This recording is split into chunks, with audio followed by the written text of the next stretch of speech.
સમાચારમાં આગળ વાત કરીએ તો માંડવી તાલુકાના ફરાદી ગામે ભારત વર્ષમાં અજોડ એવી શિવકથાની તૈયારીઓ ચાલી રહી છે। દરેક શિવ ભક્તને જીવનમાં એવી આશા હોય છે કે તે 12 જ્યોતિર્લિંગના દર્શન કરે, પરંતુ બધા માટે તે શક્ય નથી હોતું। ત્યારે ફરાદી ગામે 12 જ્યોતિર્લિંગની આબોહૂબ પ્રતિકૃતિ સાથે શિવકથાનું આયોજન કરવામાં આવી રહ્યું છે। આ કથામાં દરરોજ 15 થી 20 હજાર લોકો 12 જ્યોતિર્લિંગના દર્શન કરે તેવી વ્યવસ્થા હાલ ગોઠવવામાં આવી છે। ફરાદી ગામના મણિશંકર વીરજીભાઈ પેથાણીએ વર્ષ 2018માં વિચાર્યું હતું કે ગામમાં શિવકથાનું આયોજન કરવામાં આવે, પરંતુ કોરોના મહામારીને કારણે આયોજન શક્ય ન બન્યું અને મણિશંકરભાઈનું અવસાન થઈ ગયું। હવે તેમના પરિવાર દ્વારા શિવકથાનું બીડું ઝડપાયું છે અને તેમની સ્મૃતિમાં ભવ્ય શિવકથાનું આયોજન પેથાણી પરિવાર દ્વારા કરવામાં આવ્યું છે। આ શિવકથા ભારતની પ્રથમ શિવકથા હશે, જેમાં લોકો સાર્વજનિક રીતે 12 જ્યોતિર્લિંગના દર્શન કરી શકશે। 12 જ્યોતિર્લિંગની આબેહૂબ પ્રતિકૃતિઓ ઊભી કરવામાં આવી રહી છે, જેમાં પૂજા અર્ચના સહિતની ક્રિયાઓ આબેહૂબ રીતે કરવામાં આવશે। જે લોકો 12 જ્યોતિર્લિંગના દર્શન કરવા માંગે છે તેમના માટે આ શિવકથા એક તક સમાન છે, જેમાં ભારતના તમામ ભવ્ય શિવ મંદિરો, શિવલિંગ, પૂજા અર્ચના વગેરેનું આબેહૂબ ચિત્ર ઊભું કરવા માટે 600 કારીગરો કામ કરી રહ્યા છે। ફરાદી ગામે મણિશંકર વીરજી પેથાણી પરિવાર દ્વારા પૂજ્ય ગિરિબાપુના મુખારવિંદે ખૂબ ઐતિહાસિક અને ભવ્ય કથા ત્યારે થવા જઈ રહી છે।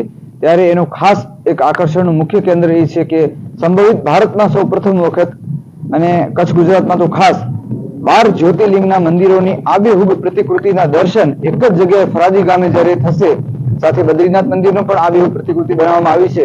ત્યારે ખૂબ સુંદર આયોજન વ્યવસ્થા અહીં કરવામાં આવી છે। છેલ્લા 1.5 મહિનાથી 600 જેટલા કારીગરો અહીં કામ કરી રહ્યા છે અને દરેક જગ્યાએ દરેક મંદિરોમાં પૂજારી અને 12 જ્યોતિર્લિંગના મંદિરના દર્શન એક જ જગ્યાએ સર્વે ભક્તોને થાય એવા ઉમદા ભાવથી આ મણિશંકર વીરજી પેથાણી પરિવારે આ સુંદર કથાનું આયોજન કરેલું છે। કથા દરમિયાન રાત્રિના 3 કાર્યક્રમો અલગ અલગ ગોઠવવામાં આવે છે, જેમાં 5 તારીખના હંસરાજ રઘુવંશી અને તારીખ 7ના સાઈરામ દવે અને રાજબાનું લોકડારાનું કાર્યક્રમ છે।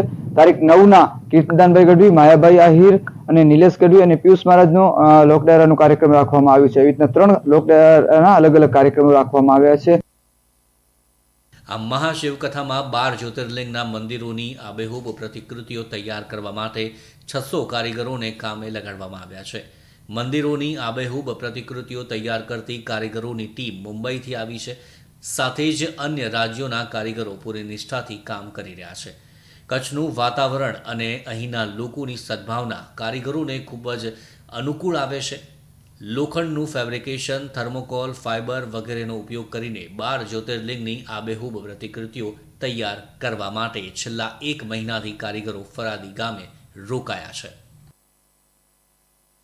ये हम लोग 25-30 दिन हो गया काम चालू करते हुए और हम लोग यहाँ पर 450 आदमी का टीम लेकर काम करते हैं। 24 आवर्स पूरा काम चल रहा है यहाँ पे। ये हम लोग ने मुंबई में, पूरा इंडिया में, ऑल ओवर इंडिया में अपने काम कर चुके हैं। अलग अलग टाइप का इस टाइप का मंदिर का काम करते हैं पूरा। यहाँ पे सूरत में ये 12 ज्योतिर्लिंग यहाँ पे हम लोग बना रहे हैं और बाकी मुंबई में, झारखंड वगैरह में ये सब में हम लोग काम किए हैं। सब मंदिर के ही काम करते हैं पूरा ज़्यादातर, और शादी का भी सबका भी काम करते हैं। लगाव ज़्यादा है, ज़्यादा ऐसा कोई चीज़ मुस्लिम और ये हिंदू का कुछ फ़र्क तो नहीं पड़ा। कुछ भी है, जो भी है सब अच्छे से हो रहा है, कोई परेशानी नहीं है और बहुत अच्छा से काम भी कर सक रहे हैं। कोई मतलब हर एक चीज़ से, रास्ते से आना जाना, कोई भी चीज़ का लेके हर एक चीज़ का फैसिलिटी बहुत अच्छा है यहाँ पे। કોઈ ફિલ્મના શૂટિંગ માટે ઊભા કરવામાં આવતા સેટ કરતાં પણ વિશાળ જગ્યામાં અહીં 12 જ્યોતિર્લિંગના મંદિરોની પ્રતિકૃતિઓ ઊભી કરવામાં આવી રહી છે।